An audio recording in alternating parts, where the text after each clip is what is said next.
प्रिय मुलांनो, आजचा निबंधाचा विषय आहे दिवाळी।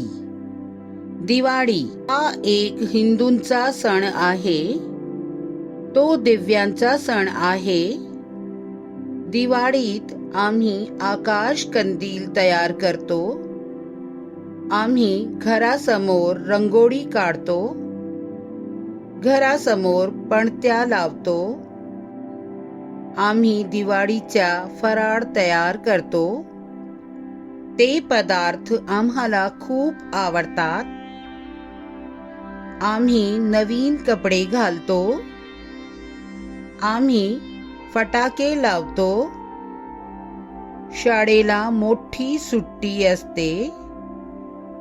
आम्ही खूप मजा करतो। दिवाळी हा सण आम्हाला खूप आवडतो। चॅनलला सबस्क्राईब करा।